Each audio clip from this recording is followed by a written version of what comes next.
लोगों को ही अपने आप को पिछड़ा सिद्ध करने की होड़ लगी हो। मैं आपसे पूछना चाहता हूं मित्रों, क्या वो देश आगे बढ़ सकता है? नहीं।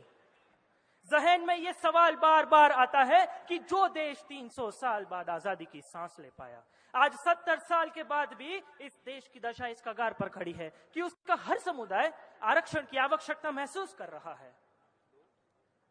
दोस्तों, यह आरक्षण मात्र 10 साल तक दिया गया था, लेकिन कहीं राजनीतिक कारणों से इस अवधि को आगे बढ़ाया गया और आज यह आरक्षण एक सियासी खिलौना बन चुका है। दोस्तों, सियासी खिलौना बन चुका है और यही सियासी स्वार्थ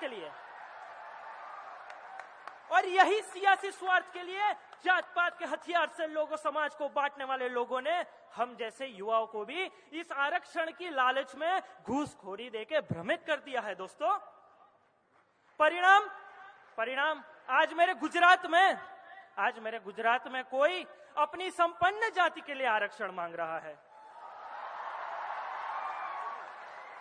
याद दिला दूं दोस्तों, भगत सिंह सिर्फ 23 साल में देश के लिए शहीद हो गए थे। वो एक जट सिख थे। अखंड भारत के निर्माता सरदार वल्लभ भाई खुद पटेल थे।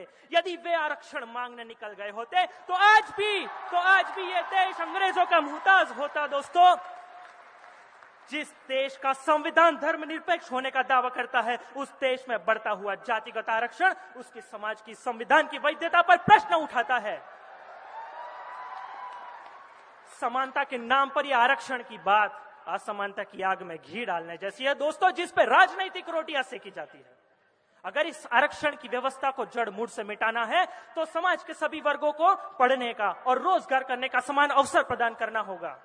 और इसमें सिर्फ भारत सरकार नहीं, बल्कि आज तक की आरक्षण की व्यवस्था से लाभान्वित होने वाली पिछड़े जाति की संपन्न प्रजा भी सहायक बन सकती है, यदि वे अपने ही गांव के एक गरीब पीड़ित बच्चे को पढ़ाकर मुख्य धारा में लेकर आए तो देखते ही देखते हिंदुस्तान का हुलिया बदल जाएगा। दोस्तों, और फिर भी अगर आरक्षण की जरूरत पड़ी तो वह आर्थिक आधार पर होना चाहिए, क्योंकि गरीबी